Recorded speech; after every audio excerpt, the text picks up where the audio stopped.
Kalau kita tarik ya perjalanan asal manusia pertama, Nabi Allah Adam, ketika dianugerahi, diamanahi pasangan ya, dari belahan jiwanya, dari tulang rusuknya, sehingga terciptalah dan diciptalah pasangan Ibu Siti Hawa. Keduanya dituruni ya. Memang awal dan berawalnya memang dari sedikit kesalahan, dan dari kesalahan itu bukan berarti itu kesalahan itu adalah aib, bukan. Justru kesalahan itu adalah rahmat, kebenaran itu nikmat, kesalahan itu adalah rahmat untuk kita belajar di dalam. Mudah-mudahan akan dapat hikmah, menjadi pelajaran buat kita, buat beliau ketika itu. Singgilang begitu tetap aja proses belum, makanya dia sampai berapa, kita mah cuma ukurannya ya usia sekarang, manusia sekarang enggak banyak kan, itu di bawah 100.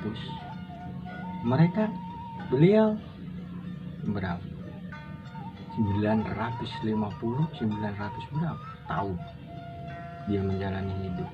Kadang nyatu bareng, di masa dia harus melewati kesendirian, dipisahin, seperti itu. Bahkan dia pernah sempat juga tuh katanya di ranah Melayu, entah itu di Sulawesi atau di Kalimantan, kita nggak tahu, karena pernah ada katanya sampai sekarang itu jejak tapaknya. Wallahu a'lam bishawab, kebenaran itu kita kembalikan sama Yang Maha Kuasa pemilik kehidupan ini ya. Sampai dia menjejakkan kaki katanya di sini gitu, berarti kan dipisah. Seperti apa ketika mereka terpisah, yang ketika itu listrik belum ada, hutan belantara sono sini, depan belakang, samping kiri samping kanan, dia harus menghadapin buasnya binatang, buasnya kehidupan, liarnya dunia. Ketika itu dia harus menghadapin itu, dia harus naklukin itu, dia harus mengendalikan itu semuanya dalam kesendirian. Begitu juga Ibu Siti Hawa, dia sendiri. Tetap keduanya dalam pengawasan Yang Maha Kuasa, sehingga buasnya dunia, liarnya binatang enggak memangsa mereka, karena memang mereka adalah utusannya, mereka adalah di bawah perlindungannya, karena memang itulah skenario-nya dia seperti itu. Di kurun waktu berikutnya dia ketemu lagi, yang beranak pinak lagi, kan seperti itu. Dari itu diuji kesabaran mereka di antara kedua anak-anaknya ya. Tuh ketika perjodohan, lu sama anu, ini menolak anak-anaknya, gua nggak mau, gua tampan, masa gua harus dijodohin sama yang jelek, kan begitu. Tuh. Makanya menolak. Disitulah ujian mereka kayak apa dan seperti apa, dan mereka diuji segala macam, diuji harus kehilangan benar di antara anak-anaknya ya udah seperti apa mengarungi bahtera hidup ya.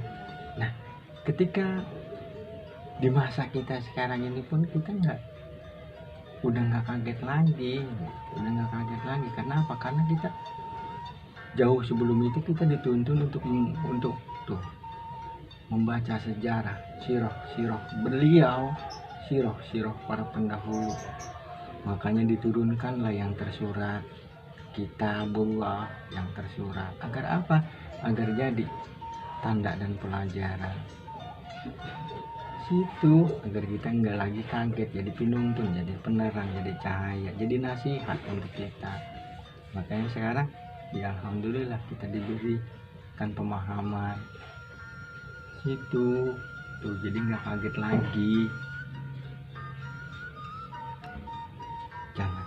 jangan pernah mencela ketika kita menemukan di samping kiri kanan kita, di antara keluarga dan tetangga kita menemukan, wah dia masih kawin mulu. Jangan, ada yang baru mau masuk ke etapa perkawinan di usia dini, baru memasuki usia 4-5 bulan atau setahun, namanya tato pisah. Ya memang seperti itu perjalanannya, gitu. Memang seperti itu perjalanannya. Jangan lagi kita mencibir, jangan lagi kita mengolok-olok, jangan lagi kita ngatain. Memang seperti itu, gitu. Terpisah, bersatu, pisah lagi, tak ketemu lagi. Seperti itu, itulah proses di antara ruang dan waktu. Seperti itu. Kalau kita mau ngambil cerita asal, udah enggak lagi kita mencibir, dan kita pun belum tentu ketika di fase itu seperti itu.